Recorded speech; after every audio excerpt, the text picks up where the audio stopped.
リの餌場用にコケリウムを製作しました。制作編の動画で作成したこちらのコケリウムに今回はいよいよアリを入れていきたいと思います。まずは壁面についた水滴を取っていきます。これで観察がしやすくなりました。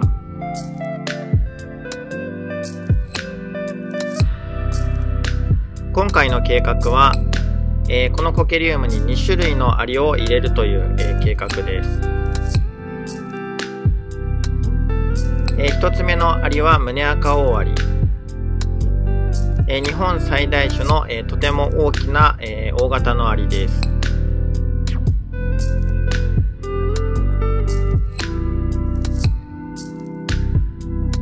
そして2つ目のアリは鱗アリ。こちらは逆にとても小さなアリです。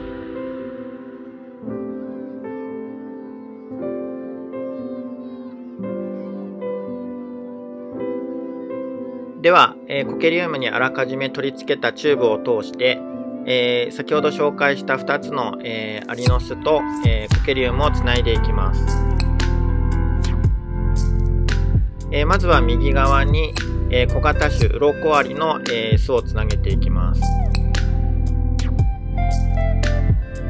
続いて左側に大型種胸赤オオアリをつなぎます。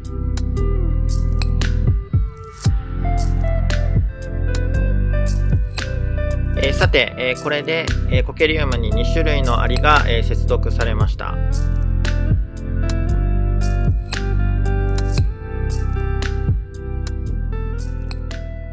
アリたちはやがてコケリウムの中に足を踏み入れます。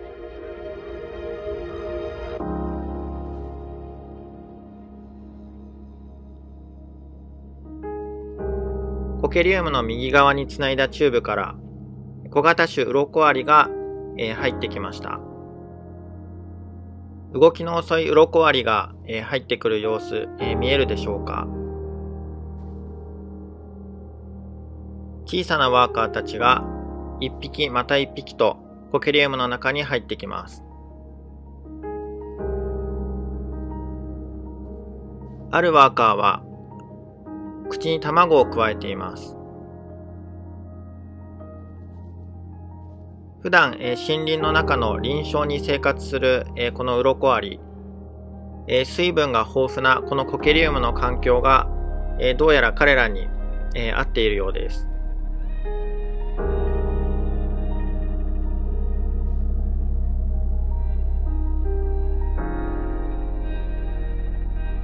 画面中央に女王アリが歩いてますね。このアリが小さな鱗アリの女王アリです。胸部を見ると女王アリの特徴が見て取れます。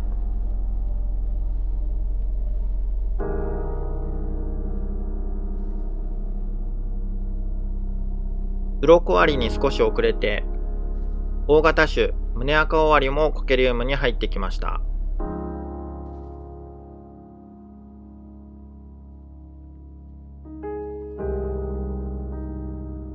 石の上に置いたミルワームのかけらを持ち帰ろうとしています。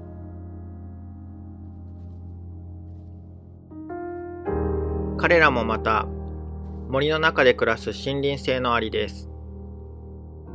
緑色の苔とのコントラストは彼らの自然の中での姿を彷彿とさせてくれます。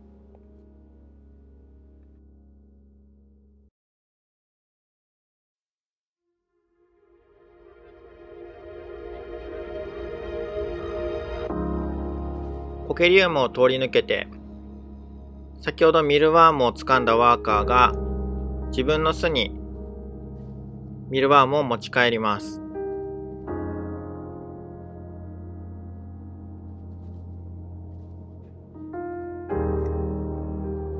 赤と黒、そして緑色のコントラストがとても美しいです。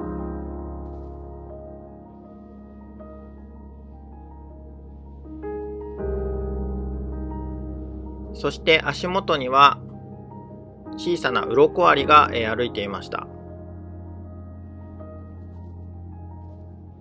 胸赤オオアリは鱗アリの存在に、ほとんど気づいていません。石の上で自分の触覚を掃除するのに夢中のようです。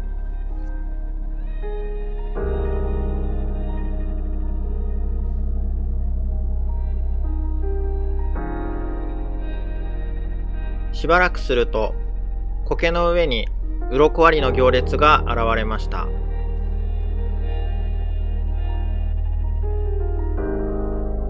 幼虫をくわえているワーカーもいるので、おそらくこれは引っ越しの行列です。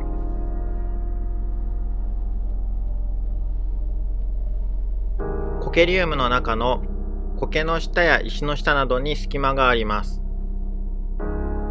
鱗アリは元の石膏巣を抜け出し、こういった隙間の中に新しい住居を構えることを決めたようです。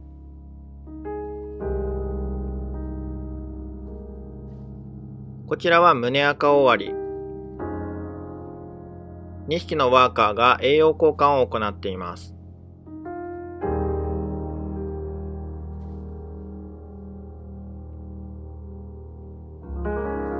こちらは鱗アリ。色彩もさることながら、このサイズ感が苔とよくマッチします。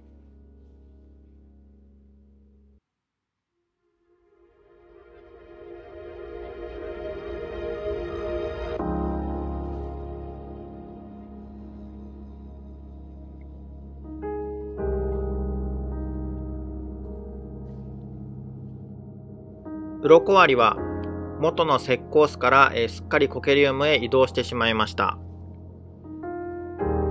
胸赤オオアリの巣には変化はありません。しかしここから胸赤オオアリの本能がコケリウムに牙を向きます。胸赤オオアリはコケリウムの下の土を掘り始めてしまいました。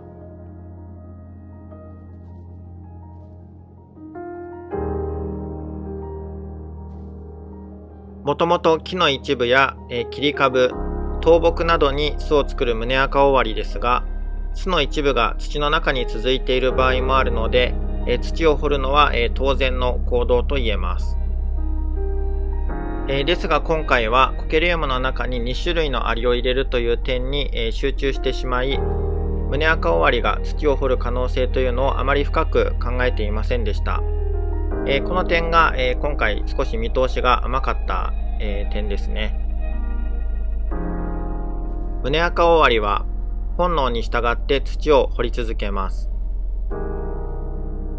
掘り起こされた土は地上であるこの苔の上に置かれました。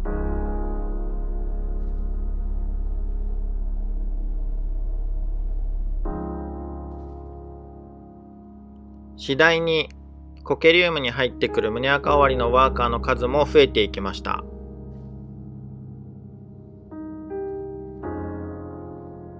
どうやら固定の甘い苔も、いじり始めてしまっているようです。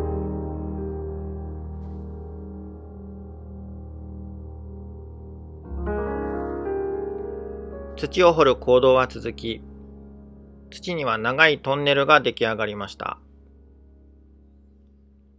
そして掘り起こされた土は苔を広範囲にわたって覆ってしまいました。胸赤オオアリには土を掘られてしまいました。アリとコケリウムの共存を維持するために苔の上に盛られた土を取り除き、修復作業に入ります。土の上にも鱗アリが歩いている可能性もあるので、鱗アリを巻き込んでいないか確認しながら慎重に、苔の上に置かれた土を取り除いていきます。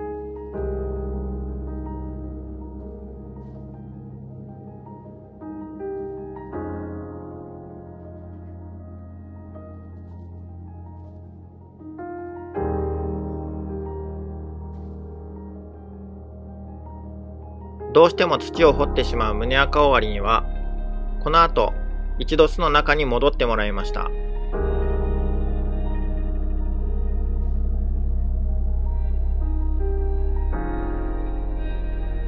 そしてなんとかコケリウムを再建することができました。一度抜かれてしまった苔も再び植え直し、さらに少し苔も足しました。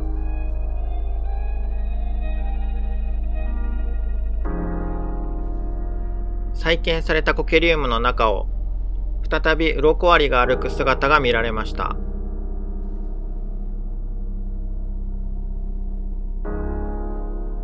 鱗アリのコロニーは石の下や苔の下などに居場所を見つけ、このコケリウムの中でひっそりと暮らし始めました。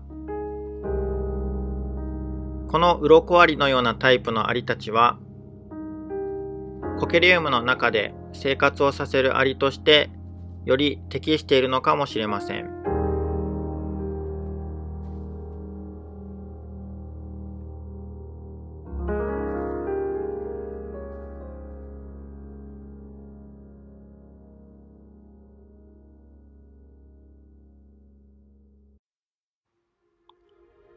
今回はコケリウムの中にアリを入れていきました。コケリウムとアリの共存という意味では、胸赤オワリには土を掘られてしまいました。鱗アリはコケリウムの環境を気に入って引っ越しをしました。種類によってコケリウムとの共存が可能なアリ、難しいアリがいることが分かりました。また、2種類のアリを同じコケリウムに入れるということに関しては、今回は胸赤オワリと鱗アリという生態の全く違うアリを入れたことで、両者は喧嘩などをせずに、共存が可能なことが分かりました。これらの、今回観察できたことを生かし、コケリウムとアリの観察というのをまた続けていきたいと思っています。